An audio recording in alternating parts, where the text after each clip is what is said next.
प्यारे बच्चों नमस्कार, मैं हूं रोशन और आप देख रहे हैं टीएमआर संस्कृति विद्यापीठ। आज की इस क्लास में हम लोग क्या सीखने वाले हैं, मॉडल बनाने वाली मिट्टी से एक शंकु बनाया गया था, लेकिन एक बच्चा पार्टी आया, उसको चिप चाप के गोला बना दिया।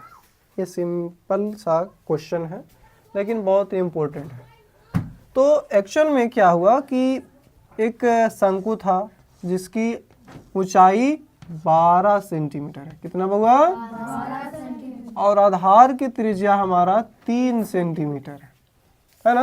तो बोले तो शंकु की ऊंचाई हमारा दे दिया, शंकु की ऊंचाई ठीक है कितना? 12 सेंटीमीटर। और उसी प्रकार से हमारा आधार की त्रिज्या दे दिया, कितना होगा? 3 सेंटीमीटर। भैया तो कह रहा पहले वो तो समझ लें, है ना, क्योंकि अगर फिगर बनाना सीख गए, कॉन्सेप्ट समझ में आ गया तो हम बाकी सारा काम कर लेंगे। तो बचपन में हमने मिट्टी से कुछ खिलौने बनाए थे। हमने बोले तो हम सभी मिलकर के कुछ न कुछ मिट्टी के खिलौने खेलते थे। तो हमने उससे एक शंकु के आकार का कुछ बनाया, टोपी बना दिया, है ना। टोपी भी एक लगभग शंकु का आकार का होता है। तो उस टोपी को कोई आया, हमने उधर कुछ खेलने के बाद बाहर निकले, कोई आके हमको बिगाड़ दिया और बना दिया, गोल गोल कर दिया। क्योंकि मिट्टी जब बना रहे थे, टोपी जब बना रहे थे तो उसमें भी गोल गोल हम लोग करते हैं। या फिर सिंपल सी जो माँ है या बहनें हैं, खाना बनाती है, खाना बनाते समय छोटा छोटा बच्चा आ जाता है, वो भी कहता है, मतलब उसको क्या पता है, आटा लेगा, कुछ ना कुछ ऐसे करते रहेगा, नेटते रहेगा अपना।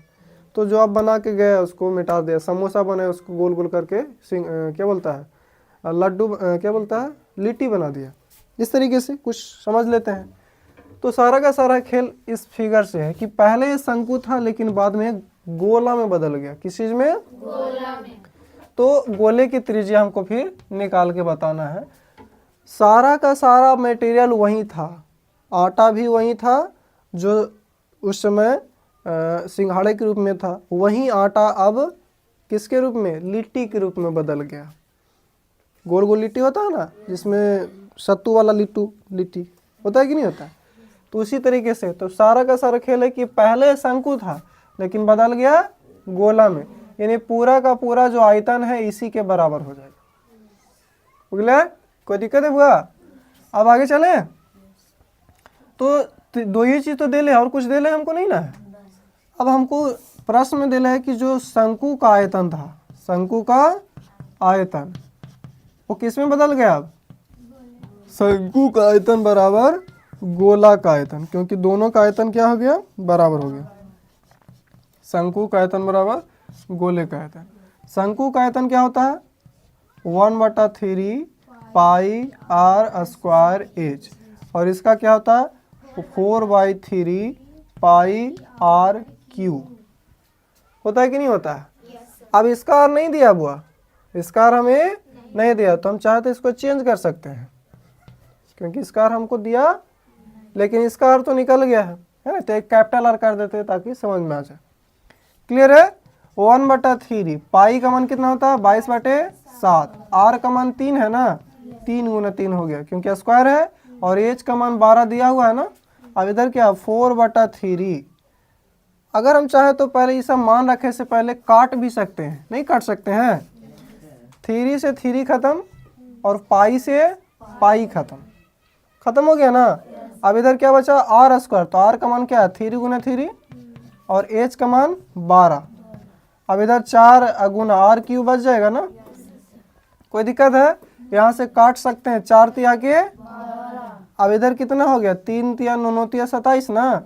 और अगर हम जानते हैं कि अगर स्क्वायर हटता तो रूट चढ़ता है, क्यूब भी हटता है तो इसमें रूट चलता है, लेकिन इसमें क्या रहता है? 3 रहता है ना। कल हमने एक घातांक करने का नियम पढ़ाया था, वीडियो अपलोडेड है। उसमें एक नियम पढ़ाए थे कि यदि कोई ऐसा इस तरीके से रहे कि p के पावर m रहे और उसके पावर क्या रहे, मतलब m/n रहता है, तो n आगे आ जाता है और a वाला ऊपर चल जाता है। ऐसे इस तरीके से पढ़ाए थे। तो कल जाके वो वीडियो जाकर देख लीजिएगा, समझ में आ जाएगी। तो जब q हटता है तो इधर घन मूल हो जाता है। क्या हो जाता है? और जब घन मूल होता है तब 3 गो के बदले 1 गो निकलता है, 3 गो के बदले, इसलिए हमारा आंसर हो गया 3। ऐसे भी जानते हैं कि 27 का घनमूल 3 होता है। आई समझ में? तो जो गोले का जो त्रिज्या है, गोले का त्रिज्या कितना हो जाएगा, यानी आर जो कैपिटल आर हमने माना है वो कितना हो जाएगा 3 सेंटीमीटर। समझ में आई? बहुत भारी है, बहुत ही सिंपल है। केवल कॉन्सेप्ट क्लियर तो आपका रिजल्ट क्लियर है। और आपका समय है जितना ज़्यादा रिवीजन उतना बढ़िया डिवीजन। तो रिवीजन नहीं तो डिवीजन नहीं, ये दिमाग में फोकस रहना चाहिए। समझ में आए तो दोस्तों के साथ शेयर करें, सब्सक्राइब करना ना भूलें। मिलेंगे इसी तरह के नए वीडियो के साथ। ठीक है, जय हिंद, जय भारत।